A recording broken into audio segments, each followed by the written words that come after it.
Item ಯಾವುದೇ ಇರಲಿ try ಮಾಡಿ ಆಚಿ ಚಿಕನ್ ಮಸಾಲಾ.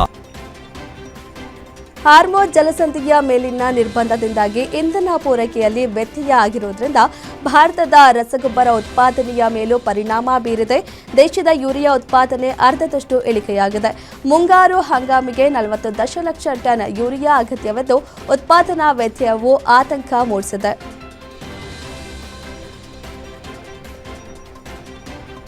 ಹಾರ್ಮೋಜ್ ಜಲಸಂಧಿಯನ್ನು 48 ಗಂಟೆ ಒಳಗೆ ಸಂಪೂರ್ಣ ಓಪನ್ ಮಾಡಬೇಕು ಎಂದು ಇರಾನ್ಗೆ ಅಮೆರಿಕ ಅಧ್ಯಕ್ಷ ಡೊನಾಲ್ಡ್ ಟ್ರಂಪ್ ಗಡುವು ನೀಡಿದ್ದಾರೆ. ವಿಶ್ವದ ತೈಲ ಪೂರೈಕೆಯ 1/5 ಭಾಗದಷ್ಟು ತೈಲವನ್ನು ಸಾಗಿಸುವ ಹಾರ್ಮೋಜ್ ಜಲಸಂಧಿಯನ್ನ ಹಡಗು ಸಂಚಾರಕ್ಕಾಗಿ ಇರಾನ್ ಮತ್ತೆ ತೆರೆಯಬೇಕು. ಇಲ್ಲದಿದ್ದರೆ ಇರಾನ್ನ ವಿದ್ಯುತ್ ಸ್ಥಾವರಗಳನ್ನು ನಾಶಪಡಿಸುವುದಾಗಿ ಟ್ರಂಪ್ ಬೆದರಿಕೆ ಹಾಕಿದ್ದಾರೆ.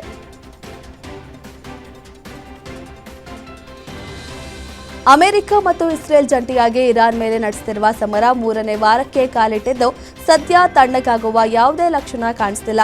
ದಿನ ಕಳೆದಂತೆ ದಾಳಿ ಪ್ರತಿದಾಳಿ ತೀವ್ರವಾಗುತ್ತಿದ್ದು ತೈಲಗಾರ ಮೂಲ ಸೌಕರ್ಯಗಳ ಬಳಿಕ ಇದೀಗ ಅಣು ಸ್ಥಾವರಗಳ ಮೇಲೆ ಆಕ್ರಮಣ ನಡೆದಿದೆ.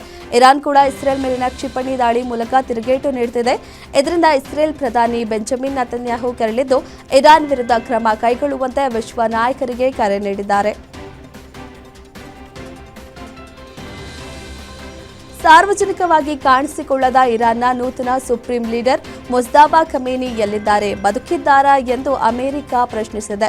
ಮುಜ್ತಬಾ ಖಮೇನಿ ಅನುಪಸ್ಥಿತಿಯಲ್ಲಿ ಇರಾನ್ ಆಡಳಿತ ನಡೆಯುತ್ತಿದೆ. ದಿನಾಂಕ ಇಲ್ಲದ ವಿಡಿಯೋ ಅಪ್ಲೋಡ್ ಮಾಡಿದ್ದಾರೆ. ಈಗಾಗಲೇ ಇರಾನ್ನ 5 ಉನ್ನತ ನಾಯಕರು ಹತ್ಯೆಯಾಗಿದ್ದಾರೆ. ಇಷ್ಟಾದರೂ ಸಾರ್ವಜನಿಕವಾಗಿ ಕಾಣಿಸಿಲ್ಲ ಎಂದು ಅಮೆರಿಕ ಗುಪ್ತಚರ ಪಡೆಗಳು ಮಾಹಿತಿ ನೀಡಿವೆ.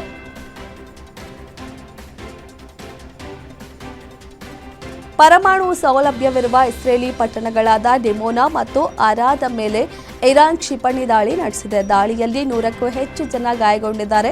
ನಂಟಾಜ್ನಲ್ಲಿರುವ ತನ್ನ ಪರಮಾಣು ತಾಣದ ಮೇಲೆ ನಡೆಸಿದ ದಾಳಿಗೆ ಪ್ರತೀಕಾರವಾಗಿ ಇರಾನ್ ಅಟ್ಯಾಕ್ ಮಾಡಿದೆ. ಡಿಮೋನಾದಲ್ಲಿರುವ ಶಿಮೋನ್ ಪೆರೆಸ್ ನೆಗೆವ್ ಪರಮಾಣು ಸಂಶೋಧನಾ ಕೇಂದ್ರವು ಇರಾನ್ನ ಟಾರ್ಗೆಟ್ ಆಗಿದೆ. 2 ನೇರ ದಾಳಿಗಳು ವಸತಿ ಕಟ್ಟಡಗಳ ಮುಂಭಾಗಗಳನ್ನು ನಾಶಗೊಳಿಸಿವೆ. ಜಲಸಂಧಿಯಲ್ಲಿ ಹಡಗುಗಳು ಸಂಚರಿಸದಂತೆ ಸಮುದ್ರದ ಒಳಗಡೆ ಇರಾನ್ ಇರಿಸಿರುವ ಸ್ಫೋಟಕಗಳನ್ನು ತೆಗೆದುಹಾಕಲು ಸಹಾಯ ಮಾಡುವುದಾಗಿ ಜಪಾನ್ ಹೇಳಿದೆ. ವಿದೇಶಾಂಗ ಸಚಿವ ತೋಶಿಮಿಟ್ಸು ಮೊಟೇಗಿ ಅವರ ಪ್ರಕಾರ ಹಾರ್ಮೋಜ್ ಜಲಸಂಧಿಯ ಪ್ರದೇಶದಲ್ಲಿ ಕದನ ವಿರಾಮ ಘೋಷಿಸಿದರೆ ಜಪಾನ್ ತನ್ನ ಮೈನ್ ಸ್ವೀಪರ್ ಹಡಗು ಬಳಸಿಕೊಂಡು ನೆಲ ಬಾಂಬ್ಗಳನ್ನು ತೆರವುಗೊಳಿಸಬಹುದು ಎಂದು ಹೇಳಿದ್ದಾರೆ.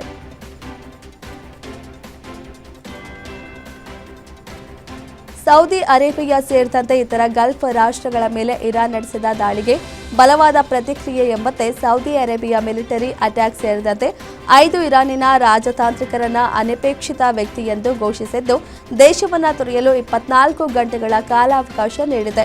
ಇದು ಇಸ್ಲಾಮಿಕ್ ಸಹೋದರತ್ವದ ಮೌಲ್ಯಗಳಿಗೆ ವಿರುದ್ಧವಾದ ನಡೆ. ಈ ದಾಳಿಗಳು ಮುಂದುವರೆದರೆ ಇರಾನ್ ಗಂಭೀರ ಪರಿಣಾಮಗಳನ್ನು ಎದುರಿಸಬೇಕಾಗುತ್ತದೆ ಎಂಬ ಎಚ್ಚರಿಕೆಯನ್ನು ಸಹ ನೀಡಿದೆ.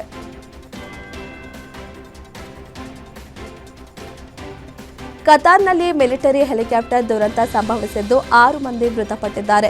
ನಾಪತ್ತೆಯಾಗಿರುವ ಮತ್ತೊಬ್ಬ ವ್ಯಕ್ತಿಗಾಗಿ ಹುಡುಕಾಟ ಮುಂದುವರೆದಿದೆ ಎಂದು ದೇಶದ ಆಂತರಿಕ ಸಚಿವಾಲಯ ತಿಳಿಸಿದೆ. ಇದಕ್ಕೂ ಮೊದಲು ರಕ್ಷಣಾ ಸಚಿವಾಲಯವು ಸಾಮಾನ್ಯ ಕರ್ತವ್ಯ ನಿರ್ವಹಿಸುತ್ತಿದ್ದ ವೇಳೆ ತಾಂತ್ರಿಕ ದೋಷ ಉಂಟಾಗಿ ಹೆಲಿಕಾಪ್ಟರ್ ಪತನಗೊಂಡಿದೆ ಎಂದು ತಿಳಿಸಿತ್ತು.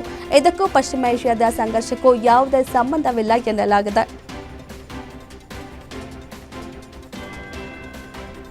ಇರಾನ್ ಯುದ್ಧದ ಮಧ್ಯೆ ಅರಬ್ಬಿ ಸಮುದ್ರದಲ್ಲಿ ಇಂಗ್ಲೆಂಡ್ ಪರಮಾಣು ಚಾಲಿತ ಜಲಾಂತರ್ಗಾಮಿ ನೌಕೆಯನ್ನ ನಿಯೋಜಿಸಿದೆ ಎಂದು ತಿಳಿದು ಬಂದಿದೆ. ಟೊಮಾಹಾಕ್ ಕ್ರೂಸ್ ಕ್ಷಿಪಣಿಗಳನ್ನು ಹೊಂದಿದ HMS ಅನ್ಸನ್ಸ್ ಅನ್ನು ಅರೇಬಿಯನ್ ಸಮುದ್ರದಲ್ಲಿ ನಿಯೋಜಿಸಲಾಗಿದೆ ಎನ್ನಲಾಗಿದೆ. ಅಮೆರಿಕ ಸೇನೆಗೆ ಇಂಗ್ಲೆಂಡ್ನಲ್ಲಿ ಸ್ಥಳಾವಕಾಶ ನೀಡಿದೆ. ಈ ಮೂಲಕ ಯುದ್ಧ ಮತ್ತಷ್ಟು ತೀವ್ರಗೊಳಿಸುವ ಆತಂಕ ಎದುರಾಗಿದೆ.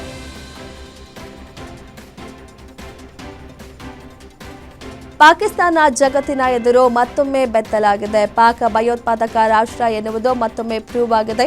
2025ರ ಭಯೋತ್ಪಾದನಾ ಸೂಚ್ಯಂಕ ವರದಿಯ ಪ್ರಕಾರ ಭಯೋತ್ಪಾದನೆ ಸಂಬಂಧಿತ ಹತ್ಯೆಗಳಲ್ಲಿ ಪಾಕಿಸ್ತಾನವು ಜಾಗತಿಕ ಭಯೋತ್ಪಾದನಾ ಸೂಚ್ಯಂಕದಲ್ಲಿ ಪ್ರಥಮ ಸ್ಥಾನದಲ್ಲಿದೆ.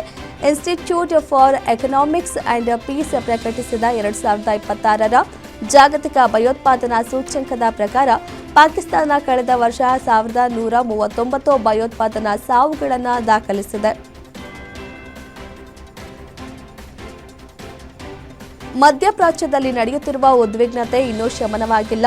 ಈ ನಡುವೆ ಪಾಕಿಸ್ತಾನ ಮತ್ತೆ ತನ್ನ ಹಳೆ ಚಾಳಿಯನ್ನ ಮುಂದುವರೆದಿದ್ದು ಭಾರತಕ್ಕೆ ಬೆದರಿಕೆ ಹಾಕಿದೆ. ಪಾಕಿಸ್ತಾನದ ಮಾಜಿ ಹೈಕಮಿಷನರ್ ಅಬ್ದುಲ್ ಬಾಸಿತ್ ಅಮೆರಿಕ ಪಾಕಿಸ್ತಾನದ ಮೇಲೆ ದಾಳಿ ಮಾಡಿದ್ರೆ ನಾವು ಎರಡನೇ ಯೋಚನೆ ಮಾಡದೆ ಭಾರತ ಮುಂಬೈ ನವದೆಹಲಿಯ ಮೇಲೆ ದಾಳಿ ಮಾಡಬೇಕಾಗುತ್ತದೆ.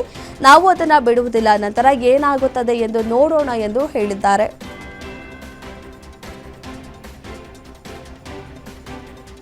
ಐಪಿಎಲ್ 2026ರ ತವರು ಪಂದ್ಯಕ್ಕೂ ಮುನ್ನ ಚೆನ್ನೈ ಸೂಪರ್ ಕಿಂಗ್ಸ್ ತಂಡ ಎಂಎ ಚಿದಂಬರಂ ಕ್ರೀಡಾಂಗಣದಲ್ಲಿ ತಮ್ಮ ಅಭಿಮಾನಿಗಳಿಗಾಗಿ ವಿಶೇಷ ಕಾರ್ಯಕ್ರಮವನ್ನು ಆಯೋಜಿಸಿತು.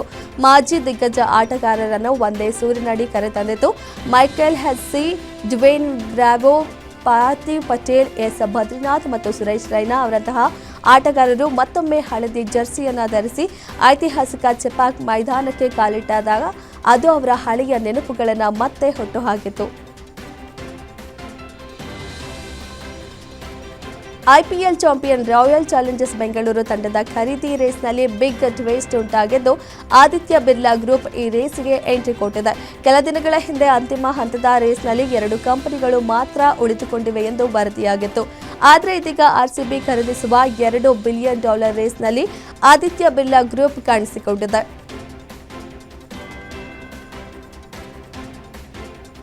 ಹಾಲಿ ಆವೃತ್ತಿಯ ಇಂಡಿಯನ್ ಪ್ರೀಮಿಯರ್ ಲೀಗ್ನ ಪಂದ್ಯಗಳ ನಡುವೆ ಲಂಡನ್ಗೆ ಹಿಂತಿರುಗಲಿದ್ದಾರೆ ಎಂಬ ವದಂತಿಗಳನ್ನು ವಿರಾಟ್ ಕೊಹ್ಲಿ ತಳ್ಳಿ ಹಾಕಿದ್ದಾರೆ. ಪಂದ್ಯಾವಳಿಯ ಸಮಯದಲ್ಲಿ 3 ದಿನಗಳಿಗಿಂತ ಹೆಚ್ಚು ಅಂತರವಿರುವ ಪಂದ್ಯಗಳ ನಡುವೆ ಭಾರತದಿಂದ ಲಂಡನ್ಗೆ ಹಾರಲು ಕೊಹ್ಲಿ ಆರ್ಸಿಬಿಯಿಂದ ಚಾರ್ಟರ್ಡ್ ವಿಮಾನವನ್ನು ವಿನಂತಿಸಿದ್ದಾರೆ ಎಂದು ಕೆಲವು ವರದಿಗಳು ಸೂಚಿಸಿವೆ.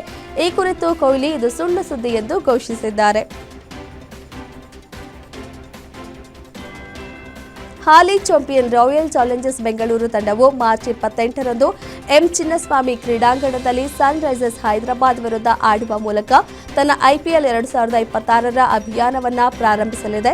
ವಿರಾಟ್ ಕೊಹ್ಲಿ ಮತ್ತು ಫಿಲ್ ಔಟ್ ಆರ್ಸಿಬಿ ಆರಂಭ. ದೇಶೀಯ ದೇವದತ್ ಪಡಿಕ್ಕಲ್ 3ನೇ ಕ್ರಮಾಂಕದಲ್ಲಿ ಹಾಗೂ ಟೀಮ್ ಡೇವಿಡ್ ಫಿನಿಶಿಂಗ್ ಜವಾಬ್ದಾರಿಯನ್ನು ವಹಿಸಿಕೊಳ್ಳಲಿದ್ದಾರೆ. ಸ್ಪಿನ್ ಆಲ್ರೌಂಡರ್ ಕೃನಾಲ್ ಆ್ಯಂಡ್ವರ್ಡ್ ಸಿನಿಮಾದಲ್ಲಿ ಅನುಷ್ಕಾ ಶರ್ಮಾ ಪ್ರಮುಖ ಪಾತ್ರವೊಂದರಲ್ಲಿ ನಟಿಸಲಿದ್ದಾರೆ ಎಂಬ ಮಾಹಿತಿ ಹೊರಬಂದಿದೆ. ದೀಪಿಕಾ ಪಡುಕೋಣೆ, ರಶ್ಮಿಕಾ ಮಂದಣ್ಣ ಅವರಂತಹ ಸ್ಟಾರ್ ನಟಿಯರ ದಂಡೆ ಇರುವ ಈ ಚಿತ್ರದಲ್ಲಿ ಅನುಷ್ಕಾ ಶರ್ಮಾಗೆ ಏನು ಪಾತ್ರ ಎಂಬುದು ಸದ್ಯದ ಪ್ರಶ್ನೆ. ಇತ್ತೀಚೆಗೆ ಕಾರ್ಯಕ್ರಮವೊಂದರಲ್ಲಿ ನಟ ವಿಜಯ್ ಸೇತುಪತಿ ಅವರು ಕಾಂತಾರ ಸಿನಿಮಾ ನೋಡಿ ರಿಷಬ್ ಶೆಟ್ಟಿಗೆ ಕಾಲ್ ಮಾಡಿದ ವಿಚಾರವನ್ನು ಹಂಚಿಕೊಂಡಿದ್ದಾರೆ. ರಿಷಬ್ ಶೆಟ್ಟಿ ಅವರಿಗೆ ಖುದ್ದಾಗಿ ಫೋನ್ ಮಾಡಿ ಅಭಿನಂದಿಸಿದ ವಿಚಾರವನ್ನು ತಿಳಿಸಿದ ಅವರು ರಿಷಬ್ ಅವರ ನಟನಾ ಶೈಲಿ ಮತ್ತು ಶ್ರಮಕ್ಕೆ ಮೆಚ್ಚುಗೆ ಸೂಚಿಸಿದ್ದಾರೆ.